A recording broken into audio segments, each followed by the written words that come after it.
Welcome back everyone to Formula E Season 6. Now, due to the highly compact nature of the remaining 6 races of the season, things are going to change a little bit here as well. You already would have seen that we didn't do a review for the first race on Wednesday evening. We didn't do one yesterday evening either, but we're doing it today, rounding up the first 2 E-Prix. We're then going to do the exact same on Monday, reviewing races 3 and 4 for the second layout, the traditional layout of the Berlin E-Prix circuit.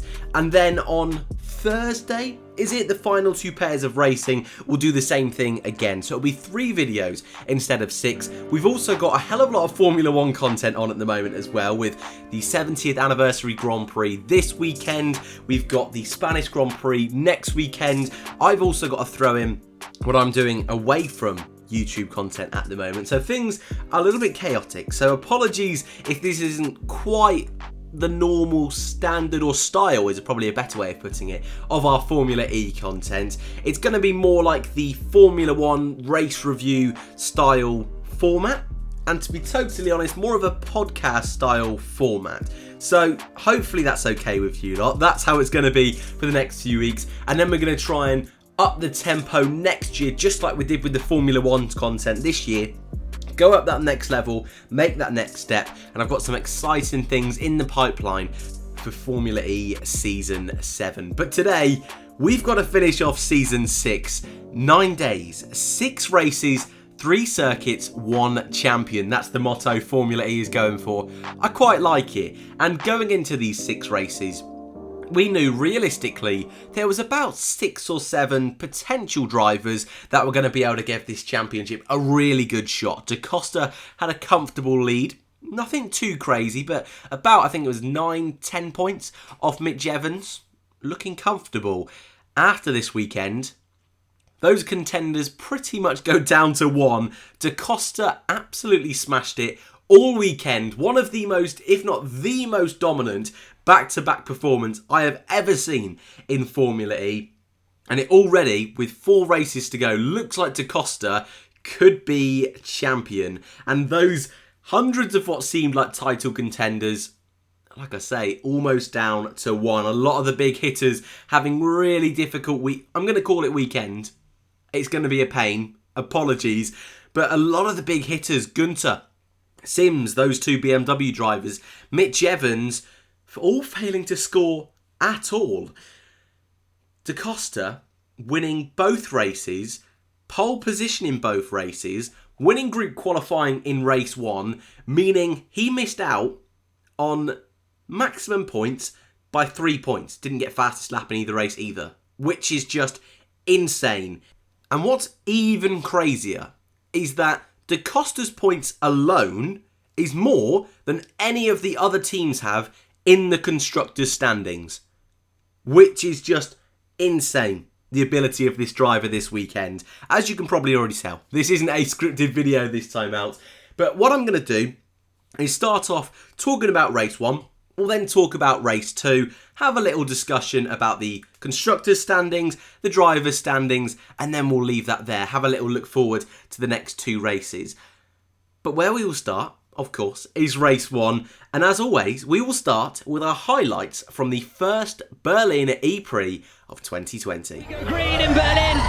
Not a good start from Andre Lottera in 3rd place. Boehme immediately to the outside on the run down towards turn 1. Lock up from Nick de Vries. So Bird being... Robin Fries is in the wall. Robin Fries, big damage on the front. And that is going to be the end of any meaningful running for the Dutchman. D'Ambrosio up the inside of Evans. Very good move from D'Ambrosio. Got all out of shape here. Had to be super slow because he had no grip. And then Evans just just give him a nudge. Yeah, but that is, I think there's going to be a little conversation. Save energy. Really difficult. Oh, wow. Was that Grassi absolutely ramming Vergne? Okay, so he didn't run out of energy. No. But this is tight on energy. He's weaving across the line. He hits 0. Hopefully he came off the throttle in time. And Costa takes the first win in Berlin. Yeah! Mega job is the message to Costa. Thanks everyone. Thank you.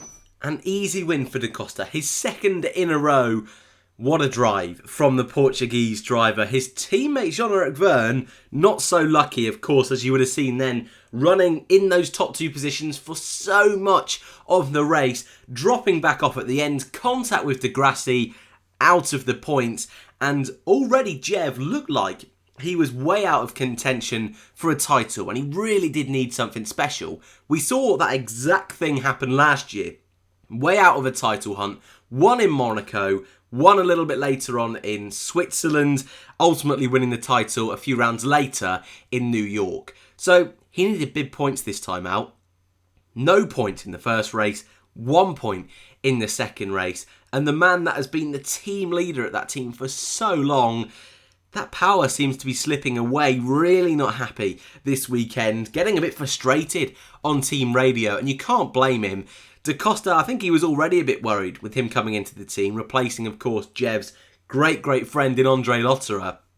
And so far, though Costa is a lovely guy and certainly wouldn't want to rustle up too many feathers, he is doing exactly that. And Vergne, not too happy. I'm interested to see how this is going to unfold with the driver market, if there are any changes, any switches. I think that would be unlikely, but Vergne's reaction this weekend, really not too happy. I might inquire with a few more knowledgeable and more people in the know over the next few weeks about that. But yeah, a real off weekend for Jean-Eric Vergne, but really not much to say about Antonio Felix da Costa.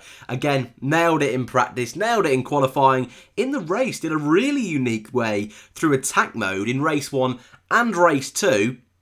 But in all fairness to him, he is putting himself right on the map for this championship. Other drivers of note in that race, number 1, Lottera P2 for Porsche. A little bit lucky with the likes of his old teammate Jean-Eric Vergne getting in the wars late on. Also was able to overtake Sam Bird on the very final lap, thanks to Sam Bird having a couple of energy issues, trying to make sure he could make it to that checkered flag. But a really strong drive from Andre. I was worried at the start of the season that Porsche and Mercedes, we'll talk about Mercedes more in race 2, I think, but Porsche in particular, I thought they might struggle. Their first full year, at least Mercedes had HWA last year, but at least on Andre Lottera's side of the garage, they've been pretty awesome. The consistency's not quite there. They're not on the level of a Techeetah, on a BMW, a Jaguar, but on weekends like this, where they're not in the highest of group qualifying positions, Lottera's really been able to put in some fantastic performances. Of course, got pole position, didn't he? In Mexico, in the race a couple just before we went away for our break. And this time, P3 qualifying, P2 the race. A really good drive from Andre Lottera. Sam Bird also near the lower end of the top 10, doing a classic Sam Bird performance, working his way through the field. He knows this is going to be his last kind of run of races with that Virgin team where he's been since day one. But I tell you what, to be fair to him, he did a cracking job this weekend, all weekend long. One of the drivers of the weekend. And actually, during the race, was really clinical with some of his overtakes. We've seen often in Formula E and this weekend, a lot of drivers making contact, a bit of nudging when getting through. But Bird, for whatever reason, for the majority of it, kept his nose clean. Not so much in the second race, losing a big chunk of his nose. But in race 1, a really strong drive from the British driver. Nyck de Vries, P4, he had a great race. Race 1 and race 2. Race 2, sadly, didn't get to the end. But race 1, P4, his best result in Formula E. But all weekend long, that pace, he seems to have really found something over this break that has just given him that little bit more confidence, that little bit more of an edge. Yes, he's in a better group than his teammate in qualifying, but in the race as well, his race pace, for the most part, has been really impressive. So big step up from Nyck de Vries. Jerome D'Ambrosio, P5 in race number 1. That's something I didn't expect. Mahindra have really struggled this year. A little bit like Virgin, actually. Bird getting that podium, of course, in third. But they had big points. That big win in the first race of the season did Virgin. And for the rest of the season, scored 3 points. So for them to be third, but Mahindra to be P5, obviously their star driver, Pascal Verlon, replaced by Alex Lynn this weekend. Huge result for D'Ambrosio. Dilbag Gill, team principal, testing positive for COVID. thoughts go out to the man, one of the biggest personalities in the Formula E paddock, so fingers crossed for a speedy recovery, but a huge result for his team. Stoffel Vandoorne P6, I want to talk about him a little bit more in the second race, but certainly a shout for driver of the day. A fantastic drive back through the field, way outside the top 10 to score big points in P6, huge effort. Sebastian Boehme struggled in the race, went backwards in the first race, did much better job yesterday evening, but in race 1 missed the attack mode. Lots of drivers missing attack mode. P7, 6 points, an okay job. To Grassi, Sims, Rast, your final points finishers. No really much to talk about with those lower end points, guys. Max Gunter did finish in the points, but over energy usage dropped him out. Got him disqualified. René Rast, though, with that point, his first in Formula E. And actually, I think for a first weekend, not too bad at all. Your non-finishers, Gunter disqualified. We mentioned Vergne. Sergio Sette Camara, his first ever weekend in Formula E. A difficult one. Certainly a learning curve, but he's not a bad driver at all. Solid driver last year in Formula 2, so give him a couple of races just to embed himself. Muller didn't finish. Massa and Freins also didn't finish. In race number 2, at the front, sadly, very, very similar story. 3 races in a row to Costa made it victory. 28 points for the Portuguese driver. I really can't heap on enough praise this weekend. He is smashing it. And I'll just have to leave that there in case I just get too boring talking so much about Da Costa. But behind, considering it was the same circuit layout, very, very different stories. We kind of had this group where Boehme was very, very close to the back of Da Costa, keeping Da Costa honest for a good chunk of that E-Prix, but then a yellow flag, full course yellow when De Vries broke down. Boehme had already used his attack mode, completely lost the advantage, had to slam on the brakes, lost a whole heap of time. Da Costa got a free attack mode, sailed off into the distance. But what that did mean is that we had a great fight for the podium finishes. We had De Grassi, Freins, Vandoorne. Well, actually, it was more De Grassi, Freins, Boehme, wasn't it? And then in those closing stages, Stoffel closed in, Sam Bird closed in, and we were treated to some awesome final laps of racing. All of those guys putting in some really impressive performances. Freins and De Grassi getting a little bit feisty, banging wheels a few times. On the edge is what I would say. Vandoorne, P5, I mentioned him briefly in the race 1 report then. Cracking drive, but in race 2, I think just even sweeter, made all the more better by that double overtake. Was it on Sam Bird and Ollie Rowland? That has got to be one of the best moves I have ever seen in Formula E. I don't think I've ever witnessed a double car overtake on a narrow circuit like this. What a drive from Stoffel. And actually, is one of the few drivers in that top 5 or 6 coming into the weekend that is still just about in contention for the title. Of course, he has lost out massively to Da Costa, like every driver in the field, but a really strong drive from Stoffel this time out. Not bad at all. And some people saying that it would have been great if he could have got that racing point drive in Formula 1, and if he wasn't in Formula E, he probably would have got the call up. But still, I think it was worth it. Just about to stay in contention. Certainly Mercedes number 1. But again, De Vries, really unlucky not to finish, was having a great drive as well, and certainly would have been in the fight for the second race in a row for that podium. Behind that lot, it was Rowland in P7, Edo Mortara. He had a really strong weekend. I said it in my Who's Going to Be Champion video. I think he's really gone under the radar this year as one of those drivers that's not in a great car, lower bottom half of that midfield, but it's just smashing it. It's been really, really consistent. Just like Bird, just like Vandoorne, De Grassi has this ability to move forward, and I've always been critical of Mortara. He didn't impress up against Maro Engel in Season 4, the first year I really covered it on the channel. Season 5 did a great job against Felipe Massa, and I think this year has just gone up that extra level as well, and I think he's a driver deserving of a better drive on the grid. He is Venturi's star man though. Massa really, really struggled both of these races.